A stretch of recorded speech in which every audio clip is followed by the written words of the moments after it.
ಜ್ಞಾನತ್ತಿನ್ ಮೌನದಾರಿಗಳಲ್ಲೂ ಮತ್ತು ಕರ್ನಾಟಕದ ಸರಳ ಬೀದಗಳಲ್ಲೂ ಎನ್.ಡಿ. ಬಾಗರಿ ಅವರ ಪರಂಪರೆ ಇಂದಿಗೂ ಪ್ರಕಾಶಮಾನವಾಗಿ ಬೆಳಗುತ್ತಿದೆ.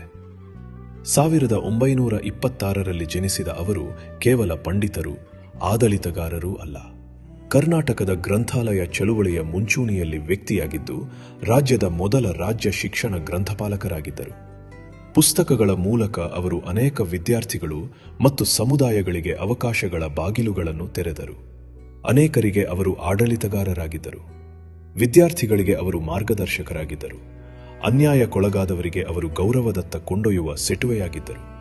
ಅವರ 100ನೇ ಜನ್ಮ ವಾರ್ಷಿಕೋತ್ಸವದ ಅಂಗವಾಗಿ ಹುಬ್ಬಳ್ಳಿ ಸಮೀಪದ ಅವರ ಹುಟ್ಟೂರಾದ ರೊಟ್ಟಿಗವಾಡದಲ್ಲಿ ಅವರ ಸೇವಾಭಾವವನ್ನು ಸ್ಮರಿಸಲಾಯಿತು. ಅವರ ಪತ್ನಿ ಶಾಂತಾ ಬಾಗರಿ ಮತ್ತು ಪ್ರೀತಿಪಾತ್ರ ಕುಟುಂಬದವರ ಮಾರ್ಗದರ್ಶನದಲ್ಲಿ ಒಂದು ಮೆಗಾ ಉಚಿತ ನೇತ್ರ ಶಿಬಿರವನ್ನು ಆಯೋಜಿಸಲಾಯಿತು. ಅದು ಅವರ ಜೀವನ ಪೂರ್ತಿ ಸಮಾಜೋತ್ಥಾನದ ಬದ್ಧತೆಯನ್ನು ಪ್ರತಿಬಿಂಬಿಸುವ ಗೌರವ ನಮನವಾಗಿತ್ತು. 352 ಗ್ರಾಮೀಣ ನಿವಾಸಿಗಳ ಕಣ್ಣಿನ ತಪಾಸಣೆ ನಡೆಸಲಾಯಿತು. 157 ರೋಗಿಗಳಿಗೆ ಉಚಿತ ಕಣ್ಣಕ್ಕಗಳನ್ನು ವಿತರಿಸಲಾಯಿತು. ಹುಬ್ಬಳ್ಳಿಯಲ್ಲಿ ಉಚಿತ ಕ್ಯಾಟರಾಕ್ಟ್ ಕಣ್ಣಿನ ಶಸ್ತ್ರಚಿಕಿತ್ಸೆಗಳು ನಡೆಸಲಾಯಿತು. ಆರ್ಥಿಕವಾಗಿ ಹಿಂದುಳಿದ ಸಮುದಾಯದವರಿಗೆ ಸರ್ಕಾರಿ ಉದ್ಯೋಗಗಳನ್ನು ಪಡೆಯಲು ಸಹಾಯ ಮಾಡಿದವರಾಗಿ ಅವರು ಹಲವರು ಸಂಕಷ್ಟದಲ್ಲಿದ್ದ ಕುಟುಂಬಗಳಿಗೆ ಆಧಾರ್ ಸ್ತಂಭವರಾಗಿದ್ದಾರೆ.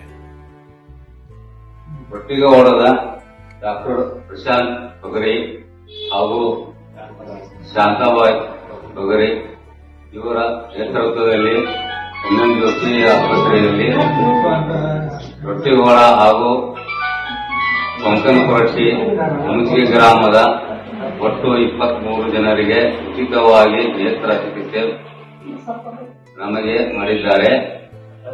ಹಾಗೂ ನಮ್ಮ ಎಲ್ಲ 23 ಜನರಿಗೂ ಉಚಿತ ವಸತಿ, ಉಚಿತ ಊಟ, ಉಚಿತ ಉಪಹಾರ ಎಲ್ಲವನ್ನು ಸರಿಯಾಗಿ ನಮ್ಮದು ಯಾವುದೇ ಕುಂದುಕೊರತೆ ಇಲ್ಲದೆ ಸಂಪೂರ್ಣವಾಗಿ ಉಚಿತವಾಗಿ ನಮ್ಮ ನೇತ್ರ ಚಿಕಿತ್ಸೆ ಮಾಡಿದ್ದಾರೆ.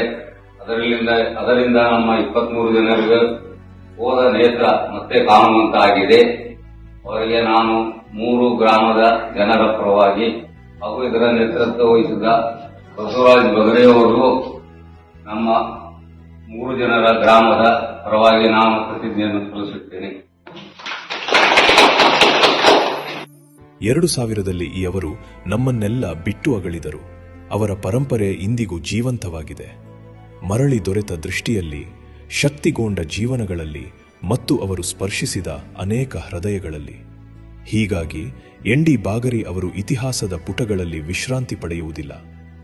ಅವರು ಕೃತಜ್ಞ ಹೃದಯಗಳಲ್ಲಿ, ಪುನಃಸ್ಥಾಪಿತ ದೃಷ್ಟಿಯಲ್ಲಿ ಮತ್ತು ಅವರ ಅಚಲ ಸೇವೆಯಿಂದ ಸಾಧ್ಯವಾದ ಪ್ರತಿಯೊಂದು ಕನಸಿನಲ್ಲಿ ಸದಾಕಾಲ ಜೀವಂತವಾಗಿದ್ದಾರೆ.